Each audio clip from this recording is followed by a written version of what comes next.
Assalamualaikum warahmatullahi wabarakatuh. Ketemu lagi di kanal YouTube GP Ansor dalam segmen ngabuburit bareng influencer atau yang biasa kita sebut dengan ngabarin. Pada sore kali ini kita akan berbincang-bincang dengan salah satu orang penting di GP Ansor, tentunya sesuai bidangnya yaitu bendahara umum. Siapakah nanti bintang tamu kita? Kita akan beri surprise kepada teman-teman semua yang mungkin belum tahu, tapi pastinya udah tahu sih sobat. Nah, Nahdlatul Ulama sendiri dalam berdirinya memang sudah mempunyai perhatian khusus terhadap dunia ekonomi. Terbukti dulu ada Mbah Wahab dengan gerakan ekonominya, dan dulu juga ada serikat dagang dan lain-lain di dunia kiai-kiai kita yang dulu pesantren juga sebagai penggerak ekonomi di daerah-daerah. Maka sebenarnya dunia pesantren apalagi Nahdlatul Ulama sudah tidak asing lagi. Nah, di sore hari ini kita akan lebih mengerucut lagi konteksnya di dalam tubuh Ansor. Di dalam tubuh Ansor sendiri sejauh ini sudah seperti apa sih keterlibatan Ansor dalam dunia perekonomian?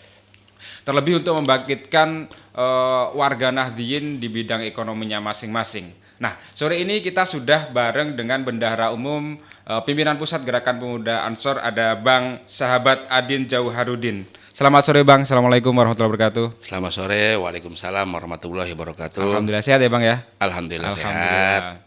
Terakhir ketemu Bang Adin itu di acara Nahdlatul Tujjar Fest di Sidoarjo 1 Abad Bang. Oh iya. Kalau abangnya kita kemarin sempat durian bareng gitu. Iya. Durian paling laku itu. Iya betul. Saya setelah saya jual itu saya langganan di tempat durian abang itu. Oh gitu. Iya. Jadi bisa lah. Nah lanjut aja. Jadi memang kalau kita ngomongin ekonomi ini di hari ini mungkin kita bicara pandemi ini sempat lesu Bang. Okay. Ekonomi saya sendiri bergerak di bidang dalam dunia perkaosan sebenarnya. Oh kaosan. Perkaosan. Dan itu memang bukan perkeosan ya. Bisa, itu bisa juga perkaosan. Kaos yang akhirnya kios, dan alhamdulillah salah satu produk saya di Nahdlatul Tujjar Fest itu alhamdulillah lumayan laku Bang. Kita tunggu 1000 pieces. Saya secara pribadi mengucapkan terima kasih kepada 1 Abad dan tentunya Ketua Panitia Nahdlatul Tujjar Fest Bang Adin. Itu namanya barokah raksasa. Barokah raksasa yang akhirnya terwujud di dalam diri saya dan tentunya teman-teman tenan yang kemarin ada di sana. Sebagai pembuka, boleh dong Bang Adin, pandangan Bang Adin sebagai Bendahara Umum di Ansor nih, apa sih yang hari ini sudah dilakukan atau apa sih kegiatan Bang Adin sehari-hari sebagai penggerak ekonomi di Ansor maupun di kegiatan Bang Adin sehari-hari sendiri? Baik, terima kasih. Assalamualaikum warahmatullahi wabarakatuh. Salam sehat, salam silaturahim seluruh sahabat-sahabat Ansor se-Indonesia. Mudah-mudahan puasanya lancar. Amin. Dan karena ini bulan puasa, jadi tradisi orang podcast atau bicara itu memang dilarang yang serius-serius. Betul sekali. Serius-serius. Apalagi ini berbuka, jeda waktu nggak terlalu lama, jadi masih ada nuansa kenyang. Siap. Baik, terkait soal ekonomi memang ini tugas maha penting ya, apalagi ini ada mandat soal abad kedua NU lah. Betul. Jadi sudah kita declare dari semenjak kemerdekaan Sidoarjo bahwa memang ada tantangan-tantangan besar yang harus kita lalui secara cepat, lincah, dan tepat, terutama menyangkut soal inovasi, kemudian teknologi, bisnis, dalam rumah besar namanya gerakan ekonomi. Di Ansor sendiri sebenarnya kita hari ini cukup membahagiakan, cukup berbahagia ya, mengingat memang kesadaran orang untuk tumbuh ekonominya juga di mana-mana terlihat. Nah meskipun memang masing-masing bergerak dengan inisiatifnya kemudian, tapi saya melihat lingkungan sudah mulai tumbuh. Lingkungan, kemudian kesadaran, kemudian kebutuhan sudah mulai sama-sama tumbuh. Nah memang terasa betul barokah raksasa dari abad kedua ini ya, bahwa memang tidak ada kata lain, kita sebagai warga NU juga bagian dari Jamiah NU, yang paling utama adalah bagaimana organisasi besar ini melakukan 4 hal di abad kedua ini. Yang pertama adalah transformasi organisasi untuk menuju lebih lincah ya, terutama dalam konteks bisnis sesuai perkembangan zaman. Yang kedua adalah transformasi bisnis ya, inovasi bisnis. Kemudian yang ketiga adalah soal teknologi, dan yang paling penting adalah soal sumber daya manusia. Jadi 4 hal itu menjadi tantangan besar di semua lini seluruh jajaran, kemudian sahabat-sahabat Ansor terutama seluruh Indonesia ya. Pandangan ke depan yang paling akan dicapai untuk sahabat-sahabat Ansor di daerah maupun di pusat nih apa sih Bang? Kalau dari pandangan ekonomi lah gitu. Oke. Memang apa yang terjadi pada hari ini juga tidak lepas dari situasi nasional, regional maupun global ya. Betul, betul. Kita memang dunia ini kan berputar begitu cepat. Betul. Baru saja kita lepas dari pandemi COVID yang cukup lama, 2 tahun lamanya. Iya. Nah, lalu kita menghadapi hari ini krisis yang cukup kompleks ya. Dari krisis global, dari mulai krisis energi, kemudian keuangan, nah krisis ekonomi secara keseluruhan. Iya. Yang paling utama adalah terganggunya rantai pasok ekonomi dunia. Betul, betul. Jadi karena dunia ini kan sebenarnya global village ya, Betul. desa besar itu terkoneksi satu dengan yang lain, tidak bisa hidup sendiri-sendiri. Nah artinya kemudian kalau ada satu negara terganggu, kemudian berdampak pada regional terganggu, Iya. maka otomatis juga rantai pasok ekonomi juga terganggu. Nah ini yang kemudian kalau nggak diantisipasi, apa-apa akan menjadi mahal, akan menjadi sulit, juga ekspor juga menjadi sulit. Nah dampaknya apa bagi nasional? Tentu memang ini juga harus kita antisipasi dalam menghadapi tantangan yang kompleks seperti ini. Nah melihat kemudian demografi kita sahabat-sahabat Ansor, kemudian portofolio dan habitus yang ada ya, memang kita ini masih bergerak di ranah ekonomi skala mikro kecil ya, menengah ya, menengah. Dan kalau bicara soal ekonomi kecil itu, kata kuncinya adalah bagaimana rantai pasok ekonomi harus terjamin ya, terjamin. Contoh misalnya, kalau ada sahabat-sahabat punya industri usaha roti misalnya, maka pastikan bahwa bahan bakunya juga tersedia dengan mudah, kemudian supaya lancar. Pastikan bahwa gudang-gudang penyimpanan juga ada. Betul. Pastikan biaya logistik transportasi juga murah, segala macam. Dan pastikan sumber daya manusia juga berkualitas, dan pastikan biaya produksinya juga murah. Betul. Karena memang beberapa pelaku bisnis di Indonesia itu kadang tidak memperhitungkan detail-detail yang kadang tidak dihitung, Bang. Betul. Contoh teman-teman yang jualan di sana itu ya karena pede aja, menurutnya sudah untung nih. Tapi setelah dihitung secara detail kok rugi ya? Atau minimal dia nggak rugi, untung nih, tapi nggak sesuai dengan yang mereka pikirkan gitu, Bang. Betul. Kalau bagi ini kan ada consumer ya, ada consumer, ada customer. Betul. Nah, ada loyalty customer. Jadi kalau consumer itu kan konsumen, mungkin sewaktu-waktu bisa beli, sewaktu-waktu bisa meninggalkan. Betul. Tapi kalau customer itu kan pelanggan. Iya. Nah, target yang paling akhir adalah bagaimana menciptakan loyalty customer. Oh iya, penting. Nah, jadi memang ada sebuah loyalitas dari customer yang dia memang tidak mau pindah ke produk yang lain. Betul, betul. Nah, kalau sudah pada tahap ini, maka kemudian adanya engagement, jadi ikatan yang kuat. Nah, tapi secara umum bahwa logika consumer maupun customer ya, itu kan sebenarnya akan cari produk mana yang lebih better, kemudian faster, kemudian cheaper. Jadi yang lebih murah, lebih bagus, ya kan, lebih cepat pengirimannya, ya kan, itu yang dicari oleh banyak orang. Nah, itu tantangannya. Pastinya. Maka kemudian itu harus didukung dengan infrastruktur yang memang itu mendukung. Tadi logistiknya murah, kemudian bahan bakunya juga, suppliernya juga terjamin, kemudian punya tempat, kemudian harga jualnya juga masih kompetitif. Betul. Nah, itu tantangan.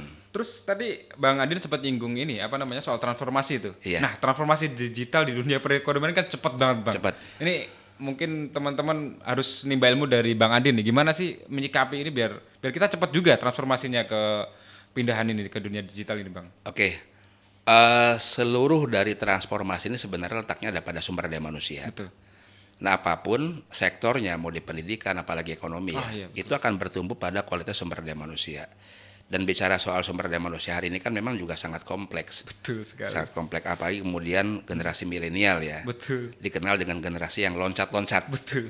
Sepanjang dia nyaman, kadang-kadang nggak mikirin gaji. Nggak mikirin. Yang penting dia seneng. Yang penting seneng, nyaman, segala macam. Meskipun gajinya mungkin ala kadarnya, dia bisa berekspresi, berinovasi, ya dia akan tetap di situ.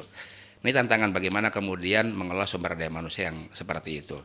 Nah, kalau sumber daya manusia kemudian sudah dibina, dikembangkan, maka produk-produk turunannya, hal-hal turunan juga harus dijaga. Nah, seperti misalnya soal transformasi di bidang teknologi. Iya.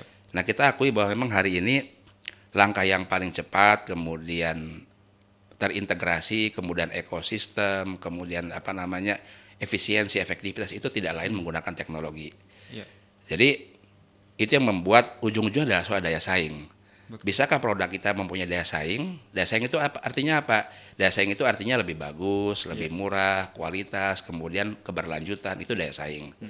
Nah, itu hanya bisa dijangkau, dilakukan dengan proses yang sangat efisien, sangat efektif, didukung dengan sumber daya manusia yang handal. Yang handal. Nah, itu kemudian backbone-nya bertemu pada menggunakan teknologi sebagai instrumen dalam proses jalannya bisnis tersebut. Tapi ngobrol-ngobrol soal ini Bang, soal perekonomian nih. Teman-teman GP Ansor ini kan tersebar di seluruh Indonesia nih. Ya. Nah, pergerakan ekonomi yang di daerah ini sebenarnya kan kalau boleh mau harus kita angkat nih Bang, harus kita angkat bareng-bareng. Nah, Bang Andi sendiri dari daerah mana nih sebenarnya? Kalau mungkin teman sahabat banyak yang belum tahu nih, aslinya mana? Saya asli Cirebon. Oh, asli Cirebon. Asli Cirebon. Iya. Nah, Kalau di Cirebon sendiri, produk unggulannya apa yang bisa kita pamerkan atau kita jual gitu Bang? sebenarnya Cirebon dulu sangat membanggakan ya, terutama beberapa produk-produk inti, misalnya soal pasti UMKM. Oh, iya. Yang kedua adalah soal rotan misalnya. Oh iya. Rotan. Bener. Orang tahu semua kalau rotan Cirebon. Saya baru kemarin Bang beli Kemudian- rotan di Cirebon. Kemudian genteng ya. Heeh. Genteng ini juga produk unggulan dulunya. Iya. Dulunya ya. Kemudian batik terus mie ada juga. Iya, iya. Nah, belum lagi makanan-makanan minuman khas Cirebon. Tapi memang seiring berjalannya waktu juga tantangannya nggak sedikit. Betul. Misalnya terutama hancurnya rotan itu ketika itu dibukanya keran ekspor bahan baku. Oh Nah. iya, akhirnya bahan bakunya murah banget dari luar gitu ya Bang ya? Apa Ya. gimana? Kita ini kan zaman yang serba serba lintas, begini serba cepat. Iya. Jadi bahan baku dari Indonesia diekspor keluar, lalu di luar diolah menjadi produk jadi, dijual kembali ke Indonesia dengan biaya yang sangat murah. Iya, iya, iya. Nah, kadang-kadang kita nggak bisa bersaing. Kenapa? Di sana mereka iklim usahanya bagus misalnya, Iya. politiknya lebih stabil, kemudian ada berbagai macam insentif dari pemerintah. Nah, upah buruh juga masih murah, sehingga kadang-kadang banyak nggak bersaing. Nah, maka kemudian dalam hal ini kita sangat sepakat dengan gagasan presiden, kebijakan pemerintah negara ya, Iya. terkait soal hilirisasi. Oke Bang. Bahwa memang apapun menyangkut produk-produk sumber daya alam, perkebunan, kehutanan, kemudian hasil bumi, jangan sampai deh ke depan ini kita Dibuang keluar gitu. dibuang keluar dalam kondisi bahan baku. Oh iya Nah, benar. sebaiknya dibuang keluar itu dalam kondisi setengah jadi atau kemudian kalau bisa sudah jadi. Kayak nikel barang. Nah, kayak nikel segala macam. Kita mengapresiasi bahwa betul jangan lagi bahan baku nikelnya, yang kayak nanti Eropa, yang kayak nanti negara-negara produsen. Tapi pastikan bahwa kita juga sebenarnya anak-anak negeri ini punya kemampuan Iya. mengelola sampai produk jadi. Nah, ini memang pekerjaan berat, tapi yakinlah kita bisa sebenarnya. Iya. Gitu. Harus kita akui Bang, setelah pandemi ini sebenarnya perekonomian kita emang lesu kan ya. Lesu. Lesu. Sebenarnya stimulus apa sih yang harus kita lakukan sebenarnya buat ini pelan-pelan biar tetap bisa naik lagi gitu Bang? Nah, sebenarnya kalau untuk UMKM ya, usaha kecil sebenarnya masih ada peluang kok. Betul. Kenapa dibilang peluang? Karena jumlah penduduk yang begitu besar itu sebenarnya market tersendiri. Bener. Nah, 270 juta lebih penduduk Indonesia ini kan market yang nggak sedikit. Iya, iya. Nah, sebenarnya kalau untuk pertumbuhan UMKM mengandalkan kekuatan konsumsi dalam negeri itu cukup. Sangat cukup ya Itu Bang ya? cukup. Tinggal bagaimana kemudian kita lengkapi dengan perizinan yang tuntas, kemudian kualitas, harga, macam-macam lah. Iya, iya, iya. Nah, itu sebenarnya untuk UMKM. Tentu memang UMKM ini kan biasanya hidup rata-rata mandiri ya. Iya, Bang. Nah, tapi sekarang memang butuh satu mindset yang besar, yaitu apa? Bahwa apa yang kita lakukan harus terintegrasi hulu sampai hilir. Harus sampai hilir. Nah, kemudian yang kedua adalah ekosistem. Iya. Ekosistem UMKM. Nah, yang ketiga itu adalah dukungan kebijakan pemerintah. Penting sih. Nah, Bang. Penting. dan pastikan pemerintah juga memang memfasilitasi baik itu melalui program kementerian, BUMN, BUMD, pemerintah daerah. Bagaimana caranya hulu sampai hilir juga dibina. Iya. Contoh yang paling kecil misalnya berbagai macam bantuan-bantuan pemerintah, baik itu berupa peralatan, berupa modal, pembiayaan kurs segala macam. Kalau nggak ditata hulu sampai hilirnya, Iya.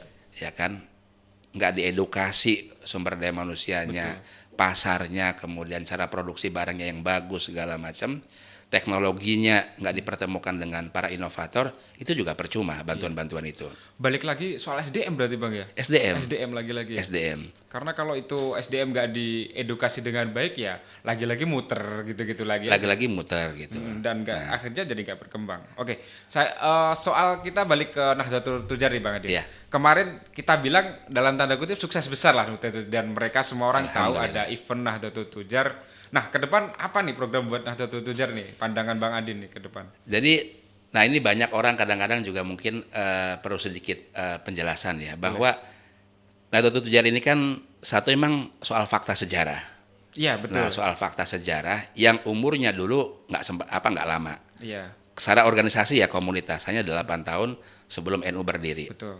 Tapi karena dia menjadi trilogi bersama Nahdlatul Wathon, Tasawwur Afkar dari pendirian NU, maka dia bukan hanya menjadi fakta sejarah, tapi dia menjadi nilai yang terus hidup, yang terus menjadi bertransformasi dalam ruang lingkup yang lebih besar Betul. di organisasi manapun. Jadi Nahdlatul Tujar itu adalah sebuah platform gerakan ekonomi.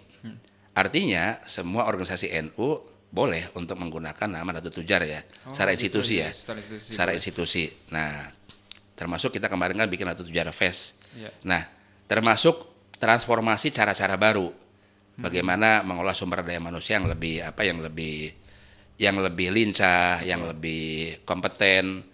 Nah, jadi itu. Nah, memang jujur bahwa Nahdlatul Tujar ini terletak pada nilai bukan pada bentuk. Betul. Jadi gini, Bang Adin tuh sebenarnya pengen menghidupkan kembali nilai Nahdlatul Tujar ini sendiri. Betul. Nah, dalam wujud yang besar, wujud nyata itu Nahdlatul Tujar Fest kemarin salah ya, satunya. salah satunya. Ini cuma salah satunya. Salah satunya. Nanti akan menjadi lebih luas gitu salah ya, Bang. satunya, betul. Tapi ya menurut kita bahwa memang koridornya nggak keluar dari 4 hal. Oke. Satu adalah transformasi organisasi itu sendiri. Ya.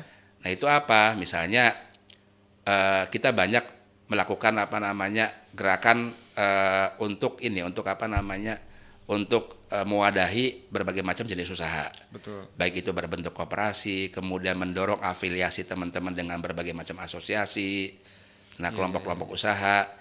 Nah, yang kedua ya nggak lepas dari ngomong soal sumber daya manusia di bisnis. Betul. Yang ketiga nggak lepas ngomongin dari soal penerapan teknologi dalam proses bisnis.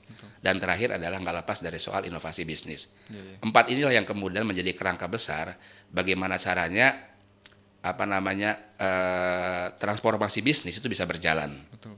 Jadi kalau kita tarik mundur ke belakang berarti memang Nahdlatul Tujar Fest ini memang harus kita kembalikan ke nilainya dan kemudian ditunjang dengan edukasi ke teman-teman atau warga NU di bawah gitu ya Bang ya. Betul. Karena memang kalau itu nggak dijalankan ya akhirnya mohon maaf mati suri lagi gitu. Mati suri lagi. Gitu. Betul. Terus kemudian ini Bang, kalau kita ngomongin soal ekonomi di daerah nih, sebenarnya kalau pengen hilirisasinya ini cepet kayak gimana sih Bang? Konsepnya biar misal produk daerah nih bisa masuk ibu kota cepet atau kita ekspor ke luar negeri cepet, itu sebenarnya prosesnya gimana Bang? Ya, semua produk-produk bisnis Iya. itu kan memang harus didahului oleh R&D ya, Research and Development. Betul. Ya kan. Jadi yang pertama adalah kata kuncinya riset. Riset itu apa? Ya riset produk, riset di pasar segala macam. Sehingga pastikan bahwa produk yang kita bikin itu time to market. Oke. Jadi produk itu nggak perlu banyak inventory, nggak perlu banyak stok sehingga kemudian menjadi idle, menjadi sia-sia. Pastikan bahwa penyimpanan produk itu stoknya itu sesuai kebutuhan pasar. Oh iya. Dan yang kedua, kita memproduksi barang yang memang laku di pasar.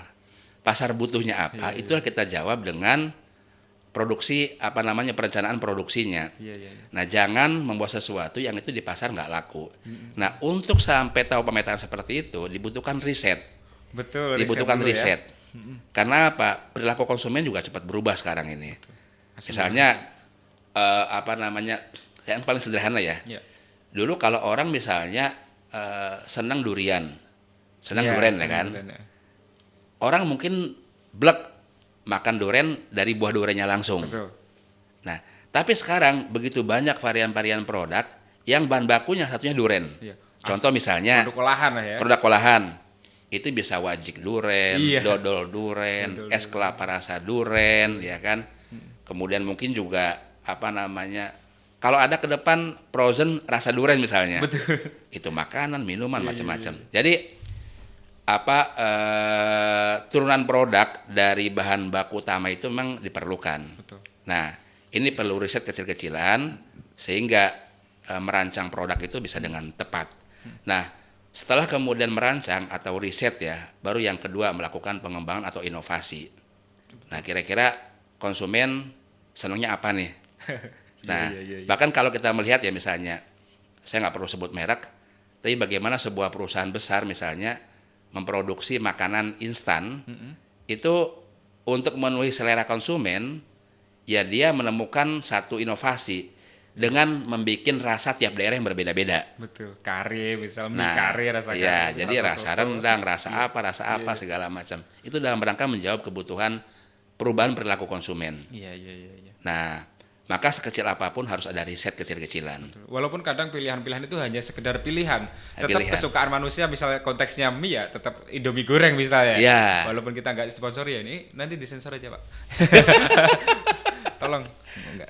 Jadi gitu. Tapi kalau kita ngomongin UMKM nih Bang Adin, Iya. nggak bisa lepas soal berjejaring kita. Kita harus Betul. sering sharing itu. Betul. Makanya tips Bang Adi nih biar teman-teman UKM bisa lebih berjejaring lagi, biar bisa membangun komunitas yang bagus tuh gimana tuh? Gini, kalau melihat apa tipikal demografi kita ya, Betul. penduduk kita, kemudian apalagi sahabat-sahabat Ansor segala macam, Iya.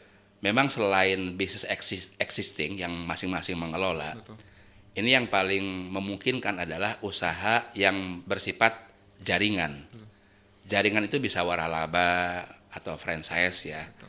Nah, atau usaha-usaha retail lah, usaha-usaha retail. Iya. Jadi teman-teman punya usaha apa dalam sebuah daerah, Jawa Tengah, Jawa Timur, kemudian bagaimana bisa dipasarkan keluar daerah. Bagaimana misalnya teman-teman di Sulawesi Utara punya kopi, di Sulawesi Selatan punya kopi, iya, betul. bagaimana bisa dipasarkan ke Jawa. Iya. Nah, ini namanya usaha berjaring retail. Nah, usaha berjaring retail ini sangat mungkin bagi sebuah komunitas yang besar, apalagi seperti Ansor kayak begini. Iya. Nah, tapi perlu juga ekosistemnya didalamin, misalnya soal kalau saya mau ngirim misalnya produk dari Lampung ke Jawa Timur, Iya. itu menggunakan apa sih? Yang paling murah gitu. Yang paling murah, Gitu. apakah darat, laut, udara, nah harus dipahami Betul. transportasinya, logistiknya. Kemudian gudang distribusinya di mana segala macam. Iya, Nah, iya. kemudian channel-channel apa yang bisa menjadi promosi produk kita sehingga sampai kemudian di di Pulau Jawa misalnya begitu. Nah, usaha-usaha ini yang kelihatannya yang paling mungkin. Termasuk misalnya buka berbagai macam jaringan-jaringan outlet yang itu bisa saling saling membantu satu dengan yang lain. Iya. Nah, misalnya begini usaha berjejaring itu. Ada satu orang misalnya dia punya produksi daging olahan misalnya. Oke, daging olahan. Daging olahan. Nah, dia besar kulakannya, dia ingin melebarkan sayap. Iya. Maka kemudian dia bisa merancang misalnya. Saya misalnya tahun ini bermimpi ingin punya 50 outlet misalnya. Iya. Nah, ya kan, punya outlet. Tapi kan selain 50 outlet yang sudah dibuka misalnya, kemudian menjual daging ayam, itu juga ekosistem yang lain bisa diikutsertakan. Betul. Ada teman-teman misalnya usaha kopi, saya numpang ya. Betul. Iya. Gorengannya lah misalnya. Gorengannya segala macam. Jadi selain outlet ayam, maka yang kopi juga nimbrung segala macam. Betul. Lalu kemudian kata yang punya parfum, Betul. oh ini jalannya bagus nih. Saya numpang sekalian lah jualan parfum ya. Kenapa? Outletnya dekat dengan cucian mobil. Oh iya. Sehingga jualan parfum, rasa kopi misalnya sangat memungkinkan. Nah, tentu ini kan bisa menjadi rumah kreatif secara bersama-sama. Dan keuntungan bagi yang punya outlet nggak cuma satu produk, tapi juga banyak produk. Ini yang namanya ekosistem. Nah, maka ke depan, memang kita perlu berbagai macam komunitas afiliasi berdasarkan produknya masing-masing. Betul. Saya misalkan memimpikan, dan mudah-mudahan ini kita berjalan ya. Iya. Jadi ada komunitas misalnya kumpul lah para pebisnis, pengusaha kopi. Iya. Kumpul 100 orang. Yuk kumpul. Iya. Kita bicarakan hulu sampai hilir. dari mana pemasok bahan mentahnya, Betul. siapa yang jualan baristanya, kemudian siapa yang ekspornya, siapa yang urusan logistiknya, marketingnya. Nah, lalu kumpul lagi misalnya, yuk kita kumpul ada 50 orang pebisnis ikan hias misalnya. Iya. Nah, kumpul 50 orang itu. Kalau itu tercipta dan berjalan di berbagai daerah, maka hambatan-hambatan yang muncul akan mudah dipecahkan. Iya, karena musyawarah itu Musyawarah, tadi. termasuk nyari bahan bakunya siapa yang supply, kemudian marketnya. Misalnya gini, kan nggak semua orang punya kemampuan untuk ekspor ya. Benar. Benar. Nah, cari eksportir yang besar, lalu yang lain akan mengesup ke dia. Iya.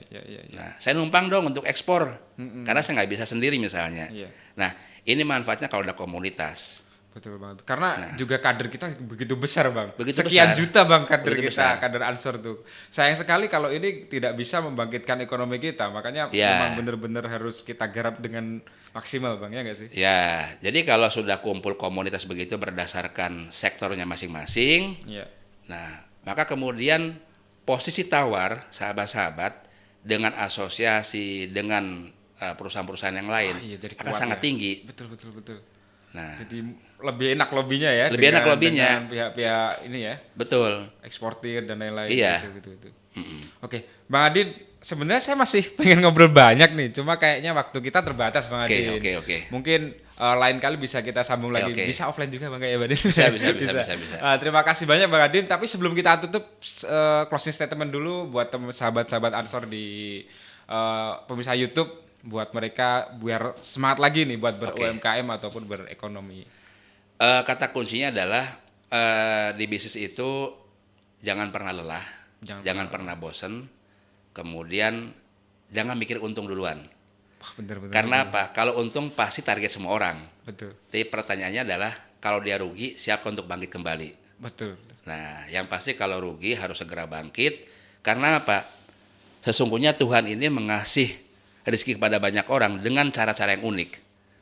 Nah, kegagalan pun sebenarnya bukan dianggap satu kegagalan ya. Iya, Tapi iya. sebenarnya Tuhan sedang mengajarkan ilmu baru. Betul. Nah, sehingga kalau kita melakukan lompatan-lompatan itu ilmunya sudah mumpuni. Nah, jadi sabar, ulet segala macam dan bisnis yang sudah ada lakoni dengan serius karena apa? Tidak ada uang 1.000 kalau nggak ada 100 rupiah. Benar sekali. Nah, jadi dan semua perusahaan-perusahaan besar, pengusaha-pengusaha besar juga awalnya bermimpi dari lini produk yang satu yang kecil. Iya. Baru kemudian ketika dia butuh plastik, dia butuh kendaraan, dia butuh gudang, barulah dia bikin perusahaan yang menangani gudang sendiri, yang menangani plastik sendiri, baru kemudian menjadi ekosistem raksasa. Betul. Jadi bagi sahabat-sahabat Ansor, itu kata kuncinya, jangan pernah lelah, jangan pernah bosan, dan ruang hari ini sangat terbuka lebar, ruang apapun, baik pengetahuan, jejaring, pembiayaan dan macam-macam. Terima kasih. Terima kasih, Bang Adin. Rasanya kalau ngomong sama Bang Adin tuh kayaknya yang relate semua, Bang, karena saya pelaku langsung jadi. Oh iya benar. Sekalian mungkin itu saja, Bang Adin. Mohon maaf kalau ada kata-kata yang kurang berkenan. Yeah. Sekali lagi terima kasih sahabat-sahabat telah menyaksikan segmen kita kali ini, segmen ngabuburit bersama influencer. Semoga ini bermanfaat dan menjadi stimulus teman-teman semua untuk kembali bersemangat menjadi pelaku UMKM di daerah masing-masing. Sekian dari saya. Wallahul muwaffiq ila aqwamit thoriq. Assalamualaikum warahmatullahi wabarakatuh. Terima kasih, Bang Adin. Terima kasih.